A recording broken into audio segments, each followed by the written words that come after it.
Hello दोस्तों, स्वागत करता हूं आप सभी का आपके अपने परिवार दीक्षित एजुकेशन अड्डा पर। दोस्तों एक बार फिर हाजिर हो चुका हूं लेकर आप सभी के लिए मोस्ट इंपॉर्टेंट क्लास है 28 फरवरी की एसएससी जीडी की सभी शिफ्टों में आपसे कौन कौन से सवाल पूछे गए और आने वाली शिफ्टों में अब आपको कैसी तैयारी कर जाना है उसका सटीक एनालिसिस करेंगे इस क्लास के अंदर। एक भी सवाल मिस मत कीजिएगा, सारे सवाल मोस्ट इंपॉर्टेंट क्वेश्चन होने वाले हैं। और जिन बच्चों का आने वाली शिफ्टों में एग्जाम है इस क्लास को मिस मत कीजिएगा, मोस्ट इंपॉर्टेंट जानकारी देने वाला हूँ। आइए शुरू करते हैं आज की क्लास। देखते हैं अपने सारे सवाल जो आज की शिफ्टों में आपसे पूछ लिए गए हैं। एक सवाल हमसे पूछा गया है कि विंबलडन का संबंध किस खेल से है। तो आप सब अच्छी तरह से जानते हैं विंबलडन का संबंध किससे है, लॉन टेनिस से। तो लॉन टेनिस आपका बिल्कुल सही आंसर होगा। दोस्तों आप सब जानते हैं कि साल में टेनिस के 4 ग्रैंड स्लैम होते हैं। कौन कौन से? Australian open, French open, Wimbledon open और आपको याद होगा यूएस ओपन। इन सबको आप याद रखिएगा। और सबसे पुराना वाला कौन सा है? सबसे पुराना है आपका विंबलडन ओपन, याद रखिएगा। अच्छा क्वेश्चन है। अगला सवाल हमसे पूछा गया है अनुच्छेद 163 का संबंध किससे है। तो आपको याद रखना है अनुच्छेद 163 राज्य मंत्री परिषद के गठन से संबंधित है, जो कि आपका बिल्कुल सही आंसर था। अगला क्वेश्चन हमसे पूछा गया है घूमर लोक नृत्य का संबंध किस राज्य से है। तो आप सबने इसका आंसर बहुत अच्छी तरह से दिया होगा, राजस्थान, जो कि आपका बिल्कुल सही आंसर होगा। दोस्तों याद कीजिएगा, एक दोस्तों बहुत फेमस है कालबेलिया और गणगौर। गणगौर ये दोस्तों कहाँ का फेमस है? ये भी दोस्तों राजस्थान का बहुत फेमस है, ये गणगौर और कालबेलिया। इसको भी आप थोड़ा याद रखिएगा। चलिए बढ़ते हैं अगले क्वेश्चन की ओर। अगले क्वेश्चन हमसे पूछे गए हैं फ्लेमिंगो नृत्य का संबंध किस राज्य से है। थोड़ा अच्छे लेवल का सवाल आपसे पूछा गया है। दोस्तों जो फ्लेमिंगो इसका संबंध है आंध्र प्रदेश, जो कि आपका बिल्कुल सही आंसर होगा। नेक्स्ट क्वेश्चन आपसे पूछा गया था गणतंत्र दिवस 2023 में भारत के मुख्य अतिथि के रूप में कौन आए थे। तो आप सब जानते हैं गणतंत्र दिवस 2023, इसमें दोस्तों जो भारत के मुख्य अतिथि के रूप में आए थे अब्दुल फतेह अल सीसी। और ये कौन थे? ये दोस्तों इजिप्ट मिस्र के राष्ट्रपति थे, जो कि आपका बिल्कुल सही आंसर होगा। अगर कल को आपसे ऐसा सवाल पूछ ले गणतंत्र दिवस 2024 में दोस्तों भारत में कौन आए थे, तो आपको याद होगा इमैनुअल मैक्रोन आए थे। ये भी आप याद करके रखिएगा। चलिए बढ़ते हैं अगले क्वेश्चन की ओर।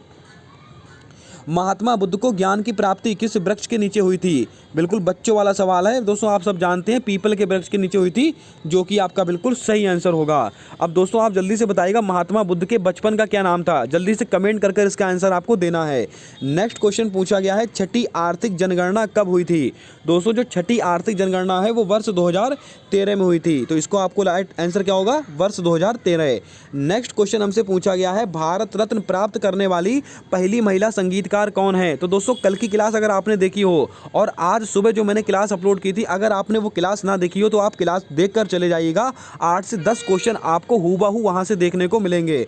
और ये सुबह ही मैंने आपको बताया था सुब्बा लक्ष्मी, जो कि आपका बिल्कुल सही आंसर होगा। इनको वर्ष 1998 में कब? इनको वर्ष 1998 में इनको भारत रत्न दिया गया है, याद रखिएगा। और लता मंगेशकर जी को भारत रत्न कब मिला है? इनको वर्ष 2001 में मिला लता मंगेशकर जी को भारत रत्न। चलिए बढ़ते हैं अगले क्वेश्चन की ओर। अगला क्वेश्चन हमसे पूछा गया है पहली ट्रांसजेंडर महिला जो भरतनाट्यम से संबंधित है जिनको पद्मश्री पुरस्कार मिला है। मैंने आपसे दोस्तों पहले ही कहा था टॉपिक सेम होगा, बिल्कुल सेम टॉपिक आ रहे हैं, लेकिन दोस्तों सवाल थोड़े आपसे डीप पूछे जाएंगे आने वाली शिफ्टों में। तो वैसा ही सवाल आपसे पूछा गया है पहली ट्रांसजेंडर महिला कौन है जो भरतनाट्यम से संबंधित है और जिनको पद्मश्री पुरस्कार मिला है। तो आपका राइट आंसर हो जाएगा नर्तकी नटराज, जो कि आपका बिल्कुल सही जवाब है। नेक्स्ट क्वेश्चन हमसे पूछा गया संविधान सभा का गठन कब हुआ था। तो आपको याद होगा 1946 में। अब दोस्तों एक दो सवाल ऐसे भी पूछे जाते हैं संविधान सभा की पहली बैठक कब हुई थी। तो आपको दोस्तों याद रखना है कब हुई थी। 9 अगस्त 9 सितंबर। जल्दी से बताएं दोस्तों 1946 में हुई थी। कब हुई थी? 1946 में। संविधान सभा की पहली बैठक कब हुई थी? 1946 में हुई थी। जल्दी से बताएं 9 अगस्त था कि 9 सितंबर था। थोड़ा सा कंफ्यूजन है, जल्दी से बताएंगे आप कमेंट कर। चलिए बढ़ते हैं अगले क्वेश्चन की ओर। अगला क्वेश्चन पूछा गया था न्यूटन के तीसरे नियम से, यानी कि न्यूटन का तीसरा नियम आपसे पूछ लिया गया। दोस्तों न्यूटन का तीसरा नियम आप सब जानते हैं, इसको दोस्तों क्रिया प्रतिक्रिया का नियम कहते हैं। अगर आप किसी वस्तु पर जितना बल लगाते हैं वह वस्तु उसकी विपरीत दोस्तों दिशा में उतना ही बल आप पर लगाती है। इसको बोलते हैं क्रिया प्रतिक्रिया का नियम। तो न्यूटन के तीसरे नियम से आपसे सवाल पूछा गया था। अगला क्वेश्चन पूछा गया है, दूसरी बार सबसे अधिक कार्यकाल वाले मुख्यमंत्री कौन बने हैं। कुछ इस टाइप का क्वेश्चन आज की शिफ्ट में आपके पूछा गया है, जो कि आपका राइट आंसर हो जाएगा नवीन पटनायक। जल्दी से कमेंट कर बताएं क्या ये सवाल आपकी परीक्षा में आया था कि नहीं। दोस्तों अगर क्लास को पहली बार देख रहे हो तो क्लास को लाइक कर देना, चैनल पर नए हो तो चैनल को दिल से सब्सक्राइब कर बेल वाला आइकन ध्यान से दबाइएगा, ताकि आने वाली सारी वीडियोस के अपडेट आप तक आसानी से पहुंचते रहें। अगला क्वेश्चन पूछा गया था रोलैक्ट एक्ट से। अब दोस्तों रोलैक्ट एक्ट आप सब जानते हैं, ना अपील ना दलील का कानून। ये कब पारित हुआ था? 1919 में। आप दोस्तों शक के आधार पर किसी भी राजनेता को या किसी को भी आप अरेस्ट कर सकते हैं, यानी कि आप उसको हिरासत में ले सकते हैं। इसको बोलते हैं रोलैक्ट एक्ट। ना अपील ना दलील का कानून 1919 में आया था, याद रखिएगा। चलिए बढ़ते हैं अगले क्वेश्चन की ओर। बीसीसीआई के द्वारा चीफ सिलेक्टर के रूप में किसके नियुक्त किया गया है। कुछ इस टाइप का क्वेश्चन आपसे पूछा गया है। दोस्तों बीसीसीआई इसके द्वारा चीफ सिलेक्टर के रूप में नियुक्त किया गया है अजीत अगरकर को, तो जो कि आपका बिल्कुल सही आंसर होगा। अगर दोस्तों आपसे पूछ ले बीसीसीआई के वर्तमान में अध्यक्ष कौन है, रोजर बिन्नी साहब हैं। इसको भी आप थोड़ा याद रखिएगा। अगला क्वेश्चन पूछा गया है टिप्पणी लोक नृत्य का संबंध किस राज्य से है। तो दोस्तों जो टिप्पणी लोक नृत्य है वो आपका गुजरात का फेमस है, तो गुजरात आपका बिल्कुल सही आंसर होगा। अगला क्वेश्चन, हरित क्रांति कौन सी पंचवर्षीय योजना में शुरू हुई थी। मैंने आपसे क्या कहा था, हरित क्रांति पढ़ के जाएगा। हर शिफ्ट में एक सवाल आपसे पूछा जा रहा है। तो हरित क्रांति दोस्तों तीसरी पंचवर्षीय योजना में शुरू हुई थी, जो कि आपका बिल्कुल सही आंसर होगा। नेक्स्ट क्वेश्चन पूछा गया है 14वीं जनगणना किस वर्ष हुई थी। दोस्तों जो 14वीं जनगणना है वो हुई थी वर्ष 2001 में। तो आपका राइट आंसर क्या होगा, वर्ष 2001 आपका बिल्कुल सही आंसर होगा।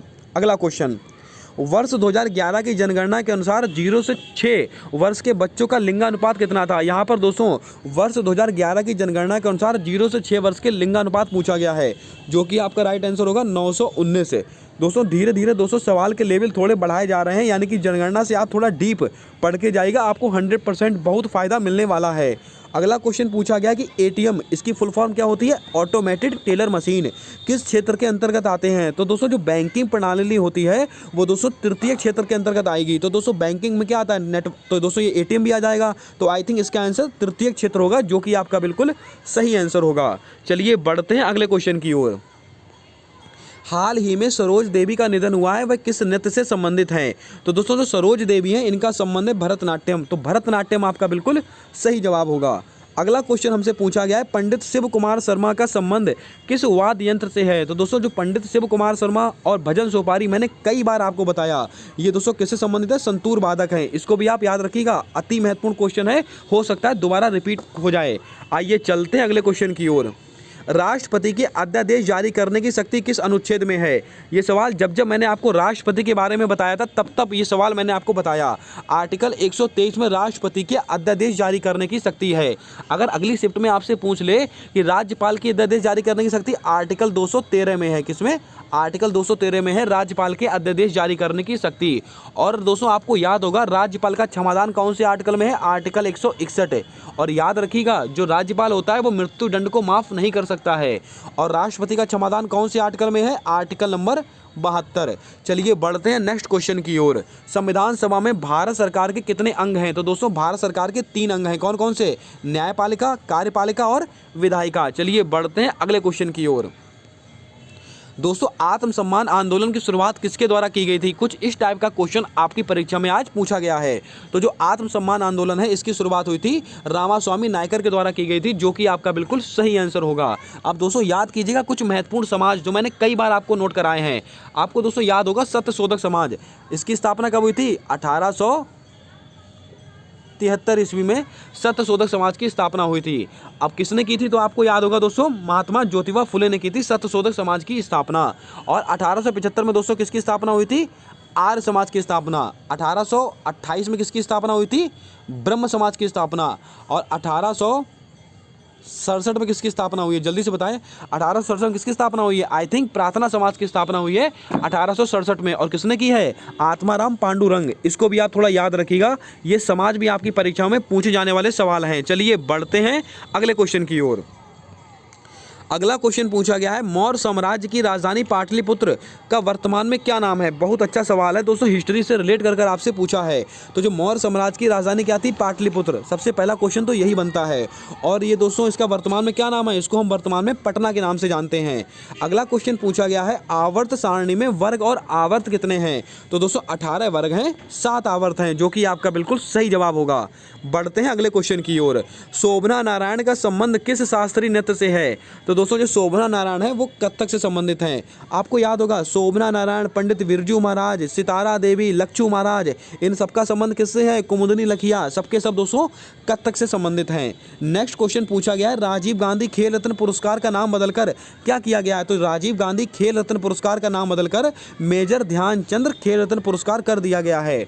और वर्तमान में दोस्तों 2024 में ये किसको मिला था। तो आपको याद होगा, सात्विक साईराज, रिंकी रेड्डी और चिराग शेट्टी को मिला है ये मेजर ध्यानचंद खेल रत्न पुरस्कार 2024 है। और इसमें कितने रुपए दिए जाते हैं, इसमें 25 लाख रुपए की पुरस्कार राशि प्रदान की जाती है। चलिए चलते हैं अगले क्वेश्चन की ओर। नाटी लोक नृत्य का संबंध किस राज्य से है। तो दोस्तों जो नाटी लोक नृत्य है वो आपका हिमाचल प्रदेश का फेमस है, नाटी लोक नृत्य। नेक्स्ट क्वेश्चन है, कानून बनाने का अधिकार किसके पास है। तो कानून बनाने का अधिकार आपके संसद के पास है, जो कि आपका बिल्कुल सही जवाब होगा। अनुच्छेद 51 से आपसे एक सवाल पूछा गया था, तो आप सब जानते हैं अंतर्राष्ट्रीय शांति और सुरक्षा से संबंधित है आर्टिकल 51 है।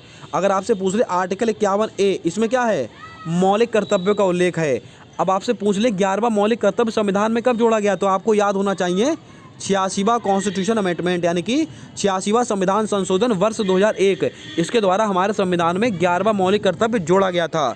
चलिए बढ़ते हैं अगले क्वेश्चन की ओर।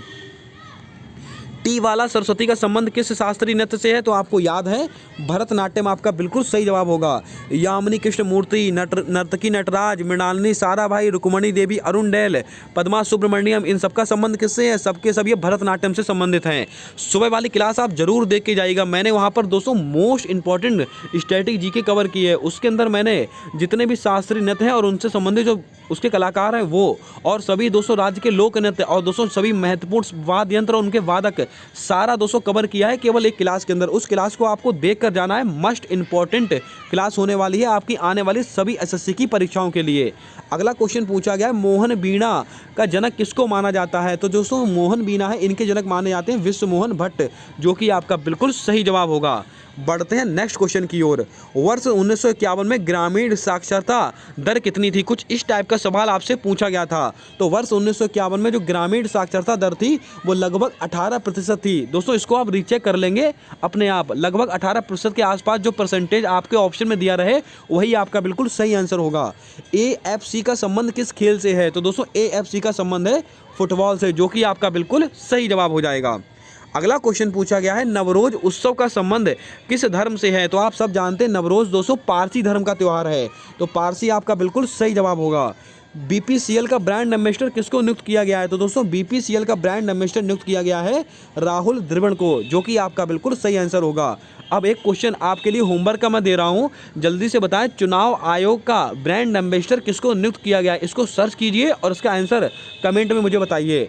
उम्मीद करता हूं आज की क्लास आपको पसंद आई होगी, आज का कंटेंट आपको अच्छा लगा होगा। मैंने ये दोस्तों लगभग पहली, दूसरी, तीसरी शिफ्टों के सारे सवाल करा दिए। चौथी शिफ्टों के सवाल दोस्तों मुझे प्राप्त नहीं हो पाए हैं, इसीलिए मैंने उसको दोस्तों वहाँ पर नहीं इंक्लूड किया है। लेकिन पहली, दूसरी शिफ्टों में जो सवाल आपसे पूछे गए सारे सवाल यहाँ पर मैंने आपको बता दिए। अब दोस्तों आपने क्वेश्चन देख लिए होंगे, आपको पता लग गया होगा कि किस लेवल का सवाल आपसे पूछा जा रहा है और आपको किस लेवल की तैयारी करना है। दोस्तों मैं आपको एक बात क्लियर बता दूं, आपको ये बात कोई नहीं बता सकता है कि आपको क्या पढ़कर जाना है, लेकिन दोस्तों आप इसका दोस्तों एनालिसिस खुद कर सकते हैं कि आपसे आयोग क्या पूछ रहा है और आपको कितना डीप पढ़कर जाना है। मैंने आपसे पहले ही कहा था आपका जो टॉपिक है वो बिल्कुल सेम रहने वाला है आखिर तक, लेकिन दोस्तों उसका जो लेवल है थोड़ा सा चेंज होने वाला है।